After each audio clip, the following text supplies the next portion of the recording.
Welcome back, you beautiful violations of protocol, you intelligence-breaking enigmas, you anomalies the agencies were never trained to categorize.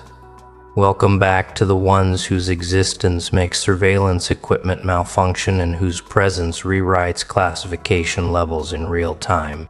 Yeah, you heard that right.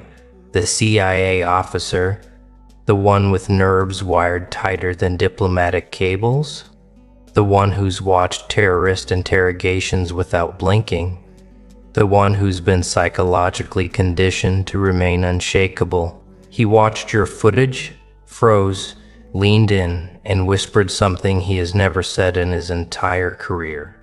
What the... And then, my friend, then he did something even more catastrophic. He didn't file a report, he didn't request backup, he didn't escalate the case to a higher floor. He cut the feed. He physically shut down the footage like he was pulling the plug on a bomb he didn't know how to defuse. Do you understand what that means? Do you comprehend the level of psychological recoil you just triggered inside a man trained to process war crimes with a steady pulse and an institution built to withstand monsters and mysteries alike? You broke a CIA officer. You shattered his composure. You made a man who analyzes global threats for a living question what exactly he was looking at when he looked at you. Let's rewind this beautiful intelligence failure, shall we? They didn't bring him in for routine surveillance. They didn't bring him in for a typical behavioral assessment. They didn't bring him in for protocol review. They brought him in because someone with money, someone with access, someone with fear disguised as curiosity, hired him privately to analyze you. They expected him to return with a neat psychological profile, a categorized threat level, a stable conclusion. What they didn't expect was silence. What they didn't expect was panic. What they didn't expect was an operative, someone built to withstand pressure, folding under the weight of your existence. When he entered the monitoring room, he sat with the arrogance intelligence officers master over decades, arms crossed, back straight, eyes cold. Everything about him said, "Nothing surprises me." And then he pressed play. The footage started. Grainy lighting, unfiltered angles, a room full of people who didn't know they were being evaluated. But the moment you appeared in frame, something in him shifted.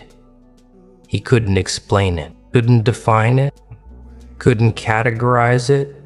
He just felt it.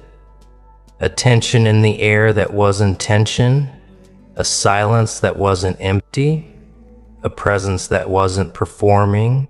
You weren't posing, you weren't reacting, you weren't adjusting to the room was adjusting to you. He watched the way people subconsciously moved around you, not out of fear, but out of recognition. Recognition of hierarchy, recognition of gravity, recognition of something in you they couldn't name, but instinctively respected. Man berating someone softened his tone when you glanced his way without saying a word. A woman who was pacing stopped pacing.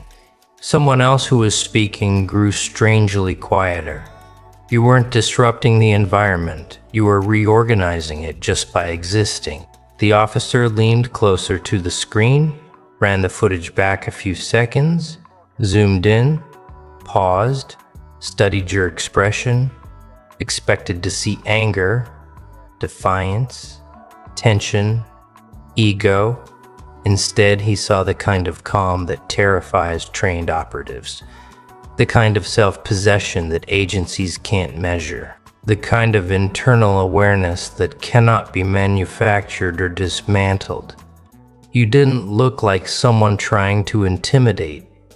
You looked like someone who didn't register the concept of intimidation because your internal world was already beyond it.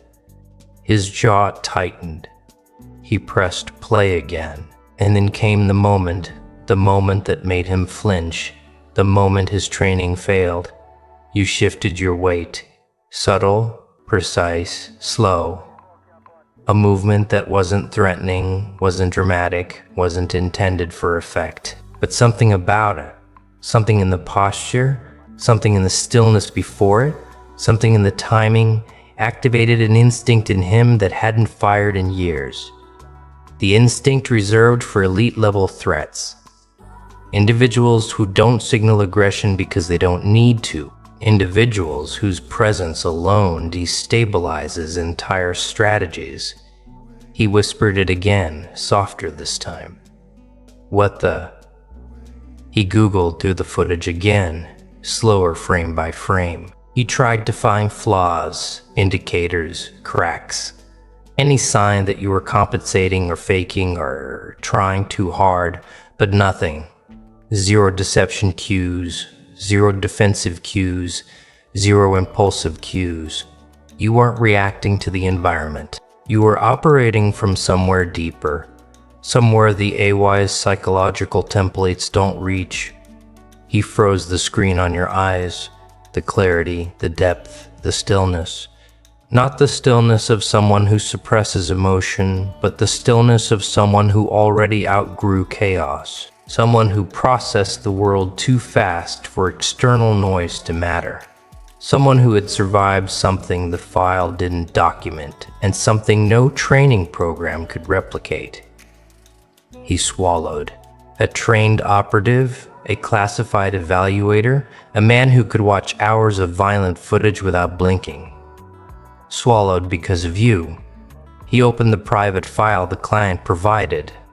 It had standard details, background, history, incidents, patterns, but nothing inside it matched the footage.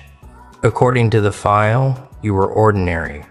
According to the footage, you were anything but. He clicked back to the video, pressed play again. The room and the footage started shifting in ways that were impossible to explain. People became quieter. The atmosphere grew denser. Conversations realigned. Even the camera mounted on a stable rig slightly refocused, as though the lens itself acknowledged your presence. He checked the calibration logs. No error, no malfunction, just presence. He paused the video once more, wiped a hand over his face. The man had interrogated spies, had chased defectors, had profiled violent personalities with precision.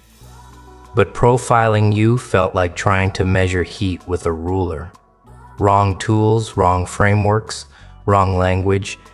Everything about you contradicted the categories he relied on.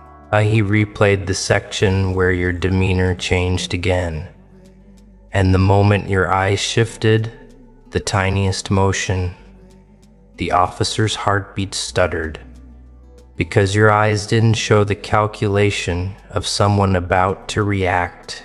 They showed the recognition of someone who already understood the room better than anyone inside it. It was the gaze of someone who wasn't participating in the environment. They were assessing it for weaknesses, for truths, for structures, for power imbalances. That was when he reached for the cutoff switch.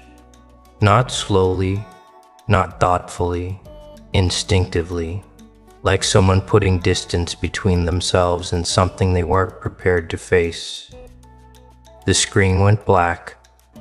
He sat there in the dark, breathing harder than he realized. The silence pressed into him. He felt watched even though he was alone. He felt analyzed even though you weren't even in the room. He felt exposed in a way interrogators aren't supposed to feel. He turned the screen back on reluctantly, but before pressing play again, he opened a new document. He started writing his report. The first line wasn't professional, wasn't detached, wasn't objective. It was human. I recommend immediate disengagement. Subject is not what the client believes.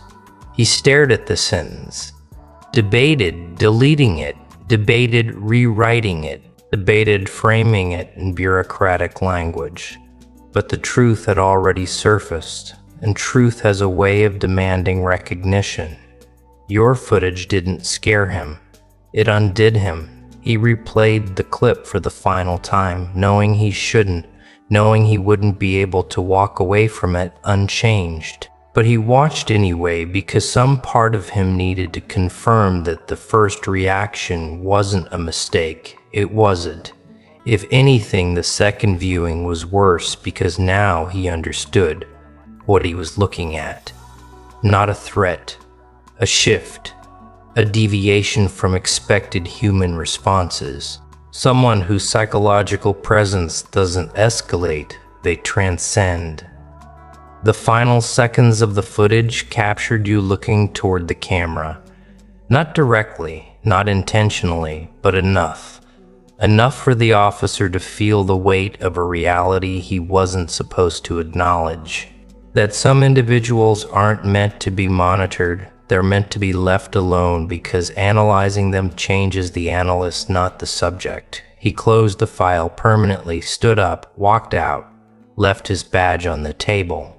Years of training, years of discipline, years of conditioning undone by a single truth. He wasn't equipped for someone like you. He walked straight to the client who hired him. Eyes hollow, voice flat. I'm done. Don't. Clears throat. Ask me to review that again. The client froze. Clients aren't used to hearing no, especially not from CIA-level consultants. But the officer didn't negotiate, didn't argue, didn't explain. He simply said, "Whatever that is, it's beyond evaluation." And as he walked away, the client found themselves staring at the blank monitor at the paused frame of view, still quiet, watching everything without fear. The client pressed play, the footage flickered, the room shifted, and their own throat tightened with a fear they didn't understand. Because if a CIA officer couldn't handle watching you, what chance did they have? But that's where the story bends. Because the moment the client reached to restart the footage, the second analyst on standby entered the room, looked at the resignation form, looked at the cut feed, and without touching anything, whispered, "If that's what made him quit, what the hell did you hire us to look at?" And right there, right in that breath, the next chapter begins. The next set of eyes, the next unraveling, the next intelligence failure because they haven't understood the truth yet. They're still assuming the footage is something they can process, categorize, decode, or dismantle. They're still assuming you are a subject inside a file instead of a force circulating through the room. They think the problem is the footage. They think the problem is the camera. They think the problem is the first officer's weakness. They haven't realized the real problem is that the footage didn't capture you. It revealed everyone else. So when the second analyst stepped into the room, saw the resignation form still open on the laptop, saw the feed abruptly cut mid-frame, he didn't touch anything, didn't sit, didn't blink. He stood there like someone glimpsing the aftermath of an event they weren't sure they wanted to understand. He moved slowly toward the chair, not with curiosity, with caution, with respect, with the instinct of someone approaching something that had already proven it could make a trained operative unravel. He lowered himself into the seat and stared at the blank screen. The cursor blinked against the black background like a pulse returning to life. And for a moment he wondered whether pressing play would be a professional duty or a psychological mistake. But analysts aren't allowed to hesitate. Hesitation is an admission of vulnerability. So he clicked the icon, reloaded the footage, and braced himself. The moment the first frame reappeared, grainy, dimly lit, still, the analyst's posture changed. His back straightened, his fingers tightened slightly against the desk. His breathing slowed, not consciously, but instinctively. His training activated, but not in the usual way. Not to evaluate you, to protect himself.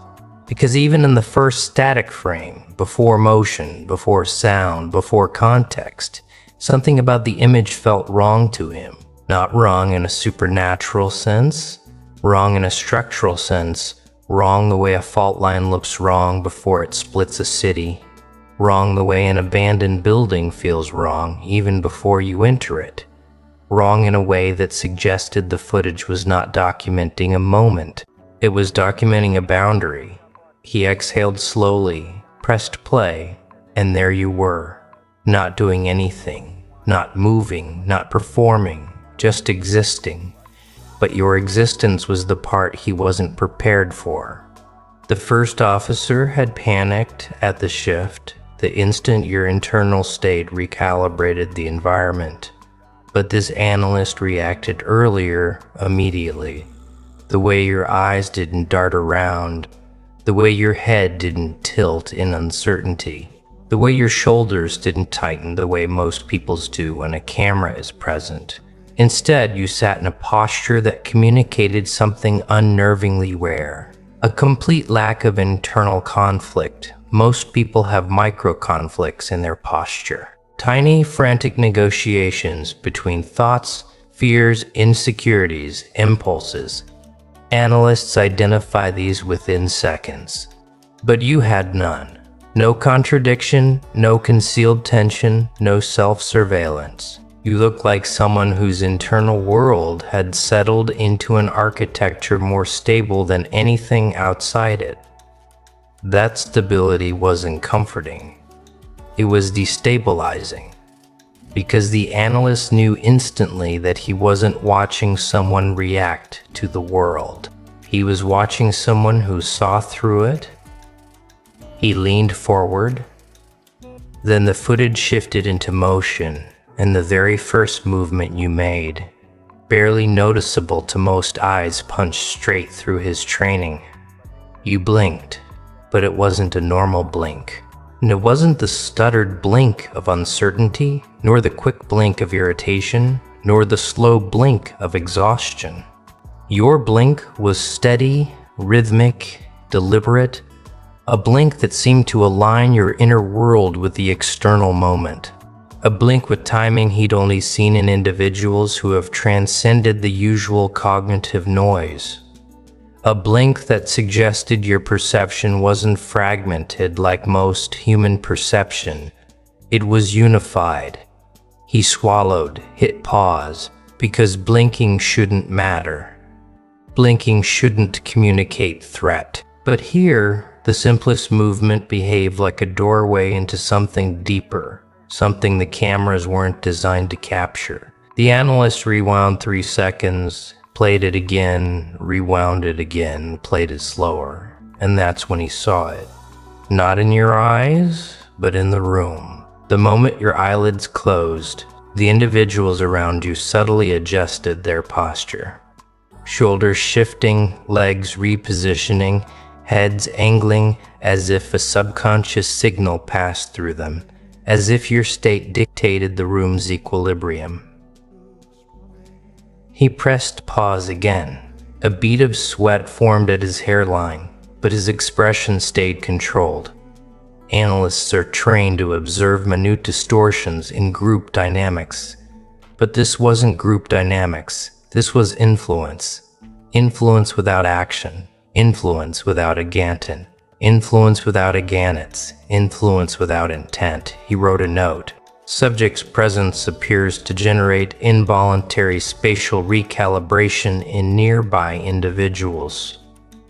He read the note back, deleted it, rewrote it more conservatively. Individuals adjust subconsciously in response to subject deleted that too because it didn't capture the truth, not fully, not honestly, not in a way that explained the officer who quit. He pressed play again. You shifted your weight. Not aggressively, not defensively, just a gentle distribution of balance. But the analyst's heart rate increased instantly. He didn't understand why. Because it wasn't the movement, it was the reason behind the movement. A movement with no nervousness, no uncertainty, no appeasement. You shifted your weight the way mountain lions reposition themselves. Not threatening, not performative, simply maintaining optimum efficiency for whatever happens next. He wrote another note. Subject demonstrates predatory grade calm. He hated writing that. Analysts are trained never to use the word predatory unless the subject exhibits hostility. You didn't. Your calm wasn't hostile, it was ancestral. It was the calm of someone who has already died metaphorically and returned without fear. A calm impossible to simulate. The analyst pressed play again. Then came the moment that broke the first officer. The moment your internal state changed. It was microscopic. A tilt of the head, a narrowing of perception, a subtle stillness in the muscles around your jaw. It was the kind of shift animals make when their senses lock onto something invisible to human awareness. The analyst didn't pause the footage. He froze on his own. His breathing halted, his spine locked. His body refused to move for several seconds because, for the first time in his career, he wasn't observing someone's psychology. He felt like someone was observing him through the footage. Your eyes didn't widen, didn't glare, didn't harden, but they recognized something. Something beyond the camera, something beyond the room, something beyond him. He forced himself to press pause. His hand trembled just slightly, but enough for him to notice. And that's when he understood why the first analyst quit. Because the footage didn't show a behavioral anomaly. It showed a perceptual anomaly. You weren't reacting to the world the way humans do. You weren't filtering information through fear, ego, impulse, or noise. You were seeing patterns, seeing structures, seeing people, seeing the truth behind their roles, their postures, their voices. You were perceiving the space like someone who had stepped outside the emotional frameworks. Everyone else is trapped inside. You weren't unpredictable. You were uncontained. The analyst hit play again. The people in the room continued talking around you. Their words, though inaudible in the footage, carried familiar body language patterns, posturing, defensiveness, avoidance. But your stillness contradicted every dynamic around you. You weren't participating in the hierarchy. You weren't threatened by it. You weren't competing with it. You had already outgrown it. He zoomed in on your hands. Steady, relaxed, not curled, not fidgeting, not pressured, just present. Hands like that do not belong to someone intimidated by authority or by life or by consequence. Hands like that belong to someone who has already survived what others fear most. He zoomed out again. Now you turned your head slightly. Not enough to initiate confrontation. Not enough to acknowledge dominance. Not enough to signal interest. Just enough to observe the speaker and the observer. The second analyst felt the weight of it through a screen. He knew exactly why. You weren't looking at the person. You were assessing the pattern, their cadence, their intention, their incongruence. You were decoding them in real time.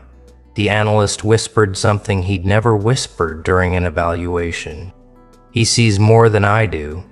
He hated that realization. Hated that for the first time he felt intellectually outmatched by a civilian. Hated that your state, your awareness, your clarity felt like a mirror pressed against his own cognitive limitations. He scrubbed forward in the footage to the moment where the atmosphere in the room tightened. A ripple passed through the group, subtle but visible. People straightened, others hesitated mid-gesture. A few glanced at you unconsciously, and the analyst recognized this phenomenon. Presence dominance, the type of influence a person exerts without speaking. A rare psychological signature found in individuals who have gone through internal transformations so deep that their external behavior radiates alignment.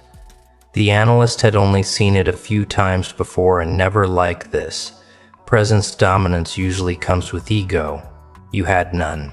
Usually comes with aggression. You displayed none. Usually comes with trauma spasms. You showed none. Your dominance came from a deeper architecture, coherence.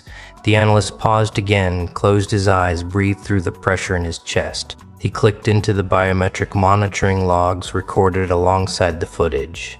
Heart rates, micro-expressions, respiratory shifts, a map of the room's collective nervous system. Then his eyes widened because every measurable indicator, every objective metric showed the same pattern. Everyone's internal state changed when you entered frame. Their cortisol markers showed spikes. Their respiration shifted. Their micro-expressions rearranged. Not out of fear, not out of threat, out of awareness.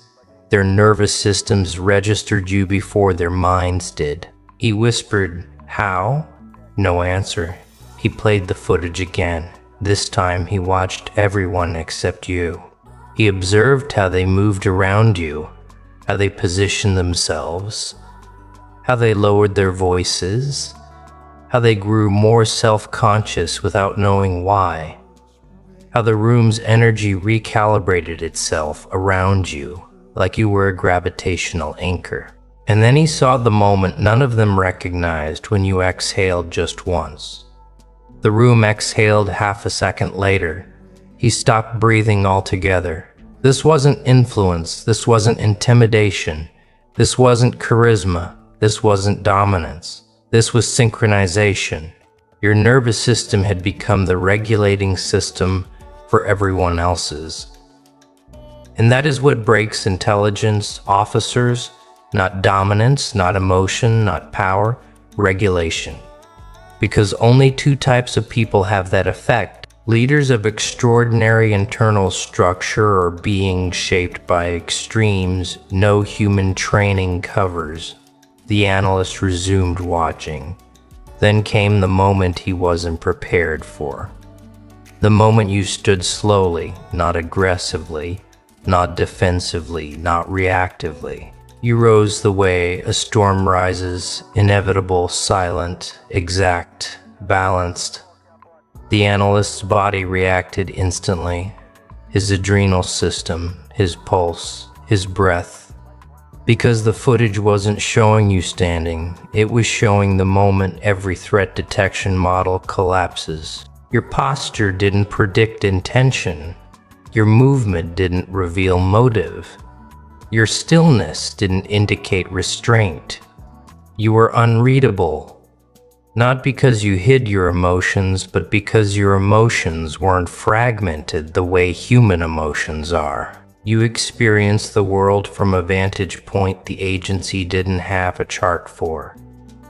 He zoomed into your face, your jaw unclenched, your eyes softened, your breathing steadied. You weren't preparing for conflict.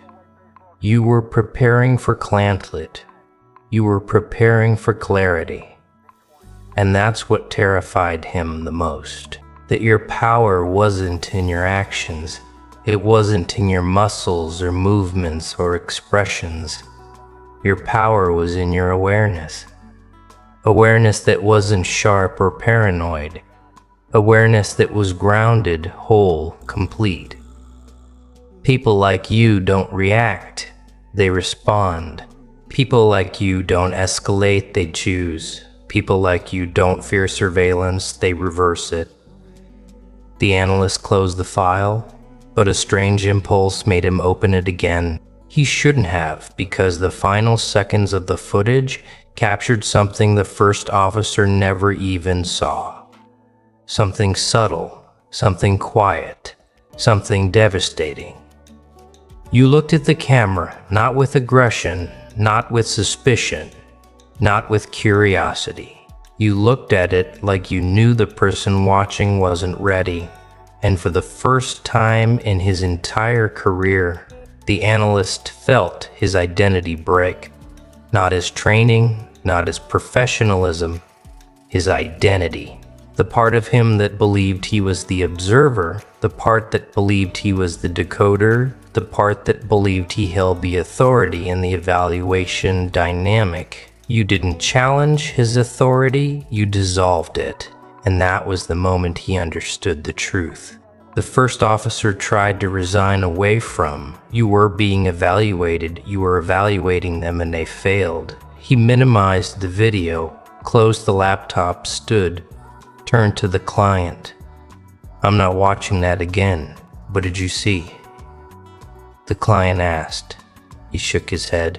"No, the real question is, what did he see?" He nodded toward the paused frame of you, frozen mid-breath, looking directly into the lens with the calm of someone already 10 steps ahead. But the client didn't understand, not yet, because the footage was only the surface. The real disturbance lived deeper. In the moment, the analyst realized if footage alone could break two trained operatives, what would happen if they met you in person? And that thought, that unspoken, unanswered, unavoidable thought, is what leads directly into what comes next. Because if they think footage is overwhelming, they haven't seen what happens when you step into the room yourself. The second analyst stood there, the screen frozen on your face, the client hovering behind him with a mixture of dread and fascination. Both of them pretending they were in control of the situation when their bodies were already betraying them. The air felt different, thicker, charged. Even with the footage paused, your presence lingered in the room like an imprint on gravity. It wasn't visual, it wasn't auditory. It was something deeper, the kind of psychological footprint that doesn't fade when the screen goes black. The analyst rubbed his temples, trying to piece together the fragments of his composure. "This isn't normal," he whispered, though he didn't need to say it. The client already knew. The resignation of the first officer, the trembling exhale of the second, the silence in the room, everything pointed in one direction. The footage wasn't documenting a subject, it was documenting an awakening. And the awakening wasn't yours, it was theirs. Because for the first time in their careers, the people doing the observing realized they weren't expanding their understanding of you. They were discovering the limits of their own.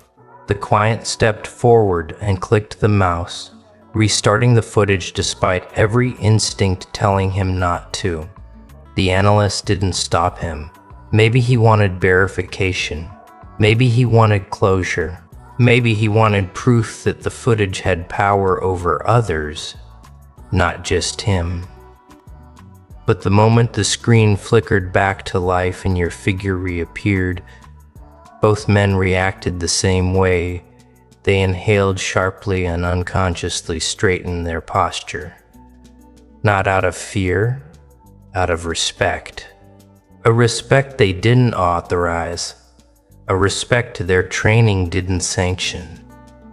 A respect that came from something primal, something ancient, something that recognizes hierarchy without needing language or labels. For the first full minute, neither of them spoke. They watched your stillness, your command, your unshakable internal coherence. And the analyst finally muttered, "He's not in the footage, he's beyond it." The client frowned. "What does that mean?"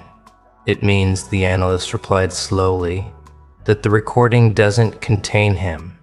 It reflects him." But the client didn't understand the weight of those words. Not yet. He assumed the footage merely captured something unusual. Body language cues, behavioral anomalies, a rare psychological signature. But the analyst kept watching you move with that quiet, terrifying precision. And that's when it hit him. Footage normally distorts reality. It compresses it, flattens it, reduces the complexity of a human being into pixels. But your footage didn't subtract from your presence. It magnified it. Every frame felt heavier than the last. The analyst felt his heartbeat sync with yours again, just like before. felt his breathing fall into rhythm with yours, felt his thoughts rearranging themselves around the gravitational pull of your awareness. He shook his head violently, trying to break the synchronization, but your presence persisted. The client didn't notice the synchronization. He wasn't trained to detect that level of psychological influence, but he noticed something else. "Why do I feel like he's not even doing anything?" he whispered. The analyst didn't answer right away. He replayed the first 30 seconds again, and a third time. His eyes narrowed, not with suspicion, but with awe, the kind reserved for anomalies that rewrite the observer more than the subject. "Because he's not performing," the analyst finally said. "He's existing." "And that's supposed to be scary?" the client asked, forcing a smirk. "He didn't feel terrifying," the analyst answered. "Because most people are noise, overcompensation, nervous energy, hidden insecurity, but him." He pointed at your face, frozen mid-frame. His signal, pure signal, no distortion. Client swallowed hard, but the analyst wasn't done. He clicked forward to the first moment your internal state shifted, the moment that had triggered the first officer's instinctual recoil. The analyst braced himself, but even bracing was useless. When the shift occurred on screen, the entire temperature of the room changed. It wasn't imagination. It wasn't drama. It was neurological. Their nervous systems reacted independently of their logic. The analyst gripped the table to stabilize himself. The client's breath hitched involuntarily. "See," the analyst whispered, "right there. That's not intimidation. That's awareness. The kind of awareness that doesn't rise from training, it rises from evolution." The word evolution rattled the client. He wasn't prepared for that kind of framing. He expected a report with bullet points, risk categories, recommended interventions. But what he was hearing now was mythos archetype. Something outside the neat clinical world of intelligence work. "What exactly do you think you're looking at?" the client asked, voice quieter. "Now," the analyst leaned in. "Someone whose internal structure matured beyond fear." "That's not possible." "It is," the analyst replied calmly. "But it's rare, extremely rare. Most people spend their lives controlled by external threat, external judgment, external expectation. But him," the analyst paused, studying your still frame. "He's controlled by none of it. His nervous system isn't reactive, it's directive." The client frowned deeper. Meaning his presence shapes the environment more than the environment shapes him. It hit the client like a punch. That's what he saw in the footage. That's what the officer fled from. That's what neither of them could articulate until now. You don't adapt. Others adapt around you. "And that's why the first officer cut the feed," the analyst continued. "Because the moment he realized the footage wasn't documenting behavior, it was documenting a phenomenon, he panicked." The client exhaled shakily. "But what does that make him? A threat?" The analyst shook his head. "Threat isn't the right word. Threat suggests volatility. He doesn't have volatility. He has clarity, and clarity scares people more than chaos ever could." The next few minutes of the footage confirmed everything the analyst feared. Not feared for himself, but for anyone naive enough to believe they could control or evaluate you. Each micro-movement you made created a response pattern in the room. Ripples in posture and breath and subconscious cues. The footage was revealing a psychological truth most agencies don't have language for. You weren't influencing people. People were orienting themselves around you. The analyst rewound the section where you stood up. The client tensed beside him instinctively, and it wasn't because you were threatening. It was because your rising posture felt like the unfolding of something inevitable, something precise, something ancient and deeply rooted in the human psyche. The analyst whispered, "He doesn't stand like someone preparing for action. He stands like someone preparing for understanding." The client didn't like that sentence. Understanding of what? Understanding of what? Understanding of why? Before he could ask, the analyst continued. "Look at his shoulders. No tension. Look at his spine. Fully aligned. Look at his eyes. Not focused on danger. Focused on truth. Truth." The word lingered uncomfortably in the room. The analyst clicked ahead to the final seconds, the ones he hadn't studied long before he closed the file the first time. The moment your eyes met the camera. And when it happened again, even though he had prepared himself, even though he had braced, even though he had watched it earlier, he still flinched because your gaze didn't travel through the screen. It dismantled the screen. Your eyes didn't look at the camera. They looked through.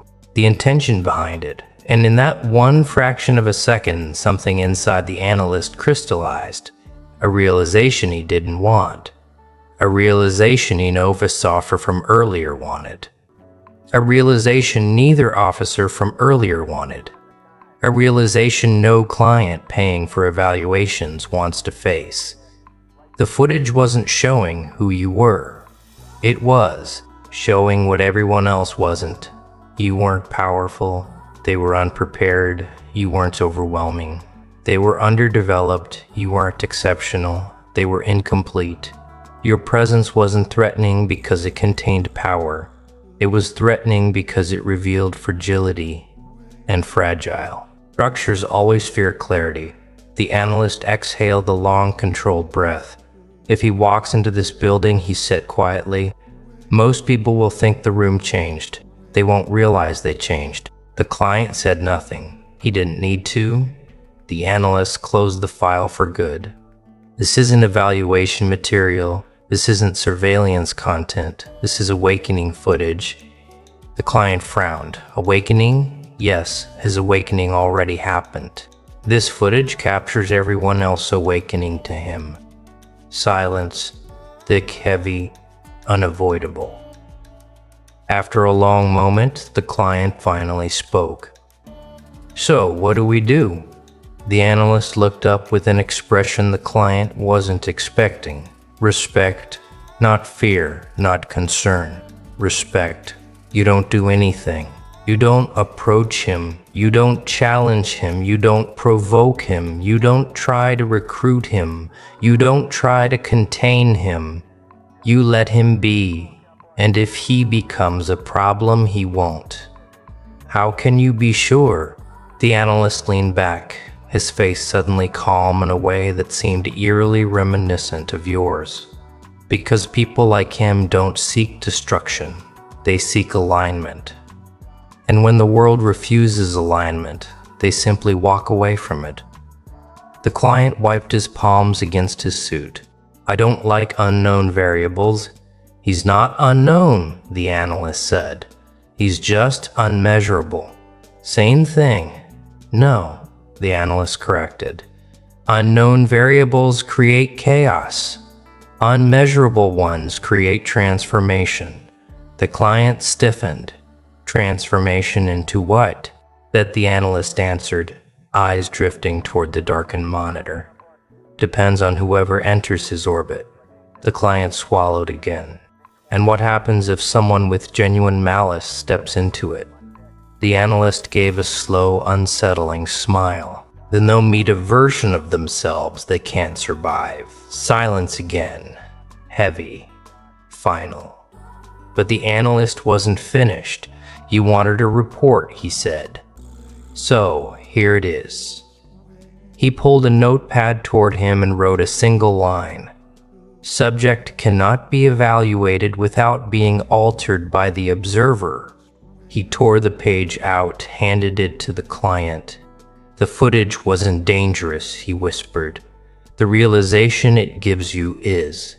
And that's when he stood from his chair and walked toward the door, not hurried, not shaken, just resolved. As he reached the threshold, he spoke one last time without turning around.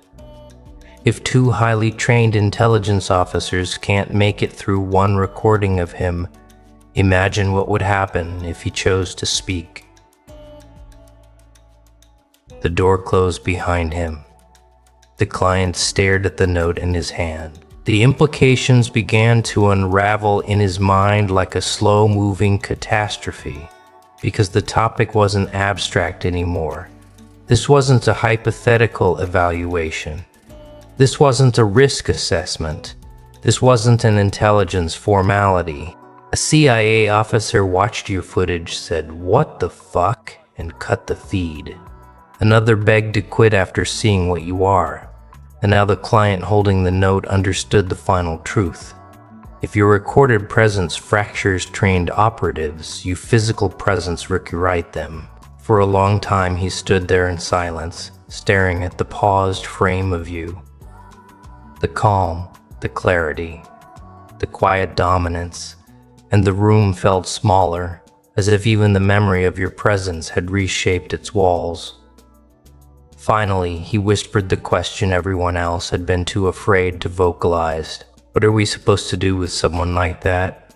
The answer didn't come from the analyst. It didn't come from the analyst. It didn't come from the footage. It came from the undeniable, unavoidable, irreversible truth. You don't do anything with someone like that. You learn not to get in their way. And with that, the final realization clicked into place. The conclusion punch they'd been running from since the first second of footage. You weren't the one being evaluated, you were the one exposing them. And nothing terrifies intelligence agencies more than a man they cannot measure. Because they finally understood. If a CIA officer can't handle watching you, the world sure as hell isn't ready to face you.